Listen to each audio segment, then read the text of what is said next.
Hai listeners, semoga keberuntungan selalu menyertai kalian semua. Balik lagi bersama Mimin di sini. Kali ini kita akan melanjutkan kisah Dokter Racun. Biar kalian gak penasaran dengan lanjutan kisahnya, yuk langsung saja menuju ke videonya.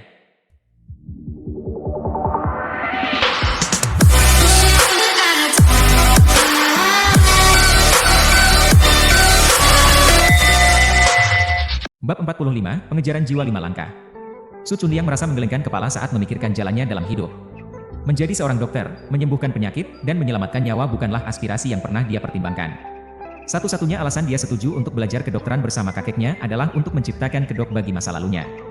Apakah kakekmu bermaksud agar kamu mewarisi Hui Chun Hol? Tanya Gu Hoi, salah mengartikan niat Su Chunliang.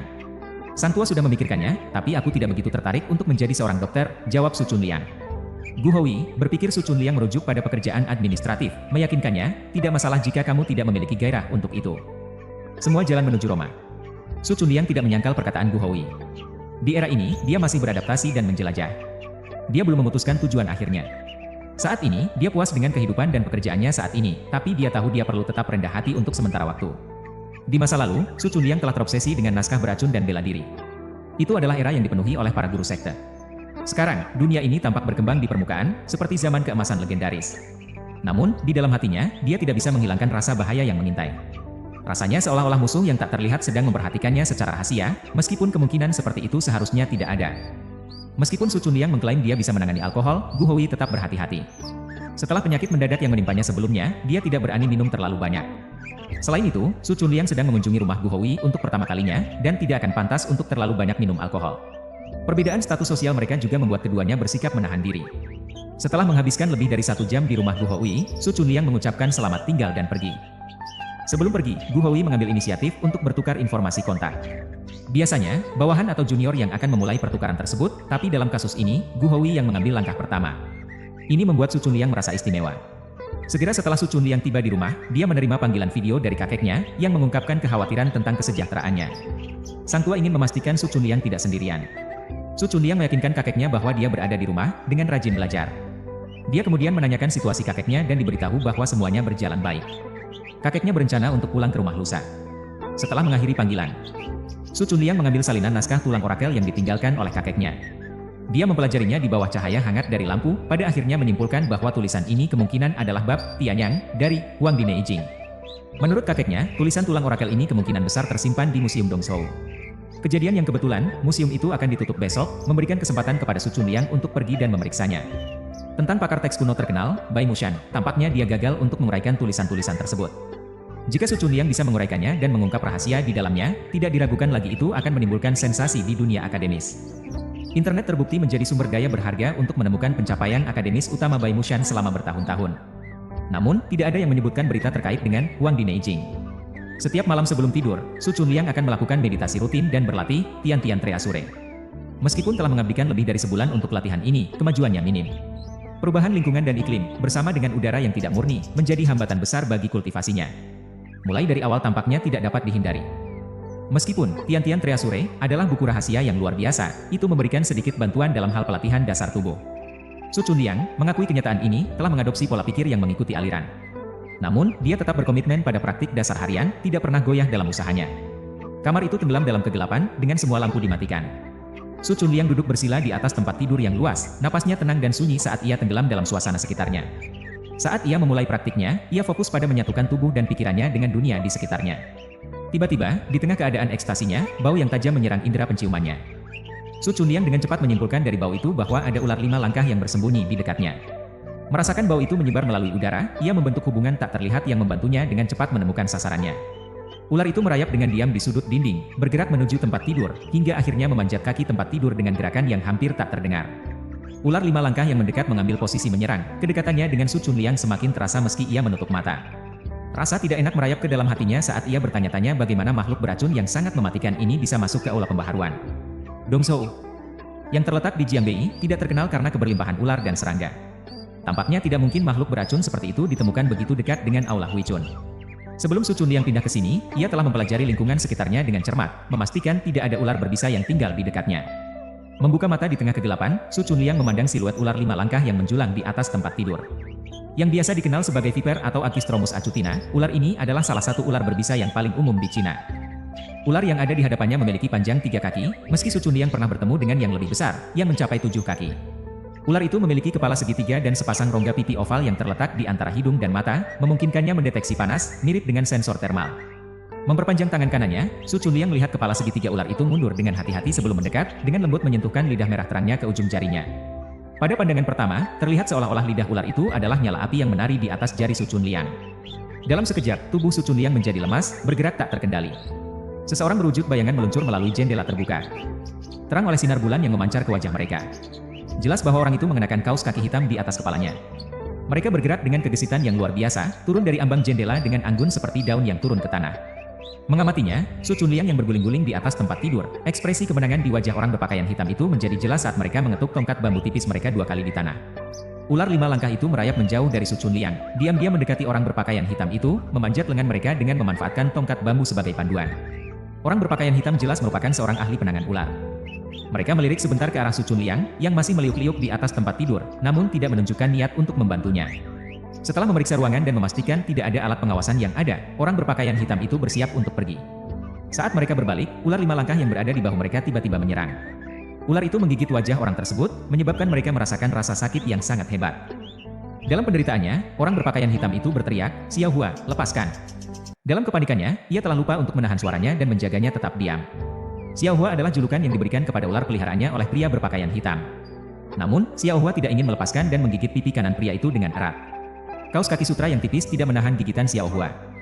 2 gigi seperti tabung yang panjang menembus daging wajah pria itu, menyuntikkan racun ke dalam aliran darahnya. Racun Acistrodon acistros, ular berbisa yang sangat beracun, terdiri dari racun hemolitik yang terbuat dari protein.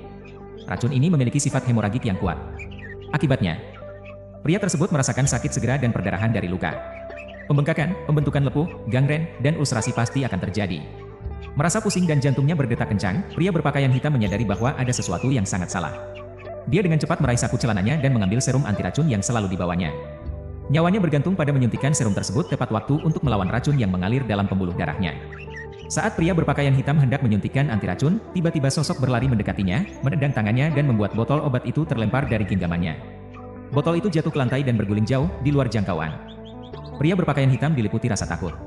Dia melihat ke atas dan melihat Su Chunliang, yang baru saja berjuang di tempat tidur, sekarang berdiri di depannya. Mengabaikan Su Chunliang sejenak, pria berpakaian hitam merangkak dengan putus asa, menggunakan tangan dan kakinya untuk mendorong dirinya menuju botol obat. Dia tahu bahwa nyawanya bergantung pada mengambil serum tersebut tepat waktu. Sementara itu, ular berjalan 5 langkah. Xiao Hua melilitkan tubuhnya di leher pria berpakaian hitam. Xiao Hua yang benar-benar tak terkendali hanya berpikir untuk membebaskan dirinya dari tuannya. Su Chunliang memanfaatkan kesempatan ini, mengambil tongkat bambu yang digunakan pria berpakaian hitam untuk mengendalikan ular tersebut. Dengan presisi, dia mengarahkannya ke vertebra toraks ke-9 pria itu, titik yang dikenal sebagai titik akupuntur Jinshuo, yang termasuk ke dalam meridian utama. Jinshuo diyakini dapat menghilangkan panas dan mengkondensasikan air dan udara lembab dari meridian utama. Dengan menekan titik akupuntur ini, otot dan jaringan ikat seluruh tubuh akan kaku, secara efektif membatasi pergerakan orang tersebut. Pria berpakaian hitam, yang sudah melemah akibat racun ular, sekarang menemukan dirinya lumpuh saat Su Chunliang mengenai titik akupunturnya. Seluruh tubuhnya membeku. Seperti patung. Saat ruangan dipenuhi cahaya terang, Su Chunliang berjalan melewati pria berpakaian hitam yang terpaku. Mengenakan selopnya, dia mengambil botol serum racun ular dari tanah dan memeriksanya dengan hati-hati. Pandangannya kemudian beralih ke wajah pria itu, yang tertutupi oleh lapisan kaos kaki hitam, membuat sulit untuk melihat dengan jelas. Xiao Hua terus memperketat cengkramannya di leher pria berpakaian hitam. Jika dibiarkan begitu saja, pria itu akan tercekik oleh hewannya sendiri. Dengan sekali ketukan lembut tongkat bambu ke tanah, Su Chunliang berhasil mengalihkan perhatian Xiao Hua. Ular itu melepaskan pegangannya di leher pria itu dan malah naik ke tongkat bambu. Pria berpakaian hitam tidak bisa mempercayai mata-matanya. Dia telah membesarkan Xiao Hua sejak lahir, menghabiskan banyak usaha untuk menjinakkan ular tersebut. Namun, Su Chunliang dengan mudah mendapatkan kendali atasnya.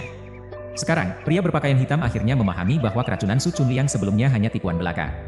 Itu dirancang untuk membuatnya percaya bahwa itu nyata. Su Chunliang meraih dan melepaskan kaos kaki dari wajah pria berpakaian hitam. Pipi kanan pria itu bengkak dan berbula, darah memancar dari 2 luka tusukan yang ditinggalkan oleh gigitan Xiao Hua. Itu adalah pemandangan yang mengerikan. Dengan putus asa, pria berpakaian hitam memohon dengan suara gemetar, "Cepat berikan serum, aku membutuhkannya." Sambil tersenyum, Su Chunliang menjawab, "Pernahkah kamu berpikir bahwa kamu akan berakhir seperti ini sebelum mencoba membunuhku?" Su Chunliang tidak memiliki pengetahuan tentang motif pria itu ingin membunuhnya. Tapi berdasarkan tindakan pria itu, dia yakin pria itu pantas menerima nasibnya. Pria berpakaian hitam, menyadari akan kematian yang tak terhindarkan, mencoba berbicara dengan Su Chunliang. Anak muda, berpikirlah dengan bijak, berikan aku serum sekarang, jika terjadi sesuatu padaku, tidak ada seorang pun dari aula Hui Chun yang akan luput. Menghela nafas, Su Chunliang menjawab, kamu berani mengancamku saat kamu berada di ambang kematian. Dia mengangkat botol kaca di tangannya seolah-olah dia akan menjatuhkannya ke tanah. Pria berpakaian hitam yang ketakutan memohon, tolong, aku salah, aku tidak tahu dengan siapa aku berurusan, maafkan aku, kali ini, aku bersumpah, aku tidak akan melawanmu lagi. Su Chunliang memperpanjang tangannya dengan hati-hati, dengan lembut menyentuh kepala ular yang beristirahat di atas tongkat bambu. Ular berjalan 5 langkah, yang dikenal karena racunnya yang mematikan, tetap menunjukkan ketenangan yang mengejutkan dalam kehadiran Su Chunliang. Sisik merah yang berkilauan di bawah sinar matahari saat ular menjilati jari-jari Su Chunliang. Hampir seperti mengeluarkan gestur ramah. Su Chunliang tidak bisa menahan diri untuk tidak terkagum-kagum pada keahlian ular tersebut, menyadari bahwa lawannya memiliki keterampilan yang jauh lebih unggul daripada dirinya. Rasa ingin tahu yang memuncak pada dirinya, Su Chunliang memutuskan untuk menghadapi pria berpakaian hitam yang telah melepaskan ular itu kepadanya. Siapa namamu? Mengapa kamu mencoba meracuniku? Tanyanya, suaranya penuh dengan kehati-hatian dan kemarahan. Pria berpakaian hitam, merasakan racun mengalir melalui pembuluh darahnya, tahu bahwa ia memiliki sedikit waktu sebelum racun itu bekerja. Dalam keputusasaan untuk tidak menyia-nyiakan waktu, dia mengumpulkan keberanian untuk menjawab dengan jujur, nama saya adalah Han Tianqi. Kesadaran menyala dalam diri Su Chunliang saat ia mengingat insiden masa lalu yang melibatkan biro kehutanan. Selama pencariannya untuk mengungkap Fen Yajun, dia telah mengungkap otak di balik kasus pencurian telepon seluler. Tidak lain adalah seorang pria bernama Han Tianqi. Menjadi jelas bahwa ini adalah alasan Han Tianqi mencari balas dendam padanya. Han Tianqi memohon pada Su Chunliang, suaranya penuh dengan keputusasaan dan penyesalan. Tuan Su, ampunilah nyawaku. Semua ini adalah kesalahanku. Tolong, berikan serum sebelum terlambat. Sensasi mencekam melingkupi tubuhnya, dan wajahnya menjadi mati rasa dan gatal. Setelah dirinya sendiri digigit oleh ular berjalan 5 langkah, Su Chunliang mengerti betapa seriusnya situasi ini. Tanpa perawatan yang cepat, risiko kematian sangat tinggi. Namun, melihat luka Han Tianqi, Su Chunliang menyimpulkan bahwa racun ular tersebut tidak terlalu kuat. Dia percaya Han Tianqi akan bertahan hidup dalam waktu 1 jam berikutnya. Di dunia di mana membunuh bukanlah hal yang biasa, Su Chunliang membuat keputusan yang mengingatkan pada orang Romawi. Dia memilih untuk menyerahkan Han Tianqi kepada pihak berwenang. Dengan menelepon Luqi, dia memberitahunya tentang penangkapan Han Tianqi, memastikan polisi segera tiba. Mengetahui tindakan Su Chunliang, Han Tianqi menyadari bahwa tidak ada pelarian. Namun, bahkan ditangkap oleh polisi nampak lebih baik daripada terjerat oleh racun yang mengalir dalam pembuluh darahnya. Sementara menunggu kedatangan polisi, Su Chunliang mendapatkan jarum suntik sekali pakai dan memberikan antivenom kepada Han Tianqi. Meskipun hidupnya tidak terlalu berharga bagi Su Chunliang, akan menjadi hal yang buruk jika ada yang meninggal di dalam Hui Chuntang. Ketika polisi tiba di Hui Chuntang, kondisi Han Tianqi telah stabil. Luqi menahan Han Tianqi dengan borgol, sesaat memintai keterangan tentang situasi tersebut. Su Chunliang hanya menyatakan bahwa ia curiga ada pencuri yang masuk ke rumahnya, dengan menyebut Han Tianqi sebagai pelaku utama. Wajah Han Tianqi membengkak, kepalanya tertunduk saat ia tetap diam. Setelah menghabiskan setengah hidupnya menjelajahi masyarakat, dia menemukan dirinya berada di bawah belas kasihan seorang pemuda, hampir kehilangan nyawanya dalam proses ini. Fakta bahwa Su Chunliang telah menggunakan ular berjalan 5 langkah untuk merencanakan pembunuhan dirinya sendiri tidak disebutkan. Han Tianqi tahu lebih baik untuk tidak mengungkapkan informasi ini, karena hal itu akan meningkatkan kejahatan tersebut menjadi upaya pembunuhan. Adapun keberadaan ular peliharaannya, dia tidak tahu kemana ular itu menghilang. 3 tahun perawatan dan kesetiaan, hanya untuk dikhianati di akhir. Setelah polisi pergi, Su Chunliang menemukan tongkat bambu yang digunakan Han Tianqi untuk mengendalikan ular itu.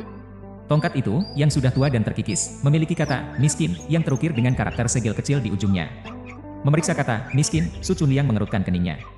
Mungkinkah Han Tianqi berasal dari keluarga miskin? Sekte miskin, yang dikenal sebagai geng pengemis. Memiliki reputasi sebagai geng yang paling tangguh di dunia. Bahkan pada puncak sekte 5 racun, mereka tidak akan berani mengganggu geng pengemis, karena mereka menjadi sumber masalah yang tak berkesudahan. Di era saat ini, pengemis adalah hal yang langka. Su Chunliang telah berasumsi bahwa dengan perubahan zaman, keluarga seperti keluarga miskin itu juga akan lenyap. Namun, dia sekarang menemukan jejak-jejak murid-murid keluarga miskin melalui tongkat bambu yang terukir. Tongkat bambu adalah senjata simbolis dari murid-murid miskin. Itu berfungsi sebagai alat untuk mengusir anjing dan sebagai sarana untuk mengendalikan ular. Di masa lalu, hampir setiap pengemis membawa tongkat seperti itu, tetapi pada masa sekarang, itu adalah hal yang langka, memiliki makna simbolis yang lebih besar daripada penggunaan praktis. Mengingat ancaman Han Tianqi sebelumnya, Su Chunliang tidak bisa tidak mempertimbangkan kemungkinan adanya dukungan yang signifikan dari keluarga miskin di balik Han Tianqi. Jika kekuatan yang begitu kuat berdiri di belakang Han Tianqi, Su Chunliang menyadari bahwa ia perlu lebih waspada dalam era yang tampaknya damai dan makmur ini. Su Chunliang memiliki kebiasaan begadang, dan malam itu bukanlah pengecualian. Akhirnya, ia merangkak ke tempat tidur di awal pagi, benar-benar lelah. Ketika ia terbangun keesokan harinya, matahari sudah tinggi di langit, menandakan bahwa ia telah tidur lebih lama dari yang ia niatkan. Saat ia meregangkan tubuh dan menguap, matanya tertuju pada pemandangan yang tak terduga. Di sana, bersarang nyaman di bawah tempat tidurnya, terdapat ular yang telah menyebabkan kehebohan semalam. Su Chunliang tidak bisa mempercayai mata yang ia lihat. Ia mengira ular itu sudah meluncur pergi, mencari tempat berlindung di tempat lain. Namun, tampaknya makhluk itu punya rencana lain.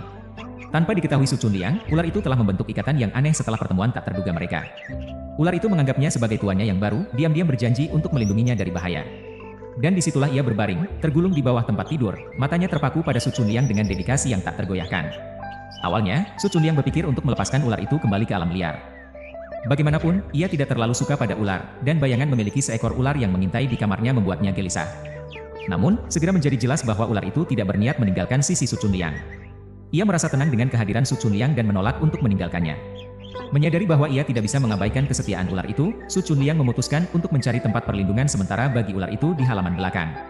Ia tahu ia harus menjauhkannya dari mata orang lain, terutama kakeknya, yang pasti akan memandang curiga melihat ular di rumah mereka. Dengan pertimbangan yang hati-hati, Su Chunliang berhasil menemukan tempat terpencil di halaman belakang di mana ular itu bisa beristirahat tanpa gangguan. Ia merasa lega bahwa kakeknya sedang tidak berada di rumah, sehingga ia tidak perlu menjelaskan kehadiran ular berlangkah 5 di properti mereka. Su Chunliang sepenuhnya menyadari sifat spiritual semua makhluk hidup, dan ia percaya bahwa ular itu memiliki kemampuan bawaan untuk tetap tersembunyi dan menghindari menimbulkan masalah. Dan begitulah, ular berlangkah 5 itu menemukan tempat perlindungan sementara di halaman belakang Su Chunliang, tersembunyi dari mata orang lain. Seiring berjalannya waktu, ikatan di antara mereka semakin kuat, dan Su Chunliang tidak bisa tidak merasa berterima kasih atas perlindungan yang tak tergoyahkan dari ular tersebut. Tanpa ia sadari, persahabatan yang tak terduga ini akan membawanya ke dalam petualangan dan penemuan diri yang mengejutkan.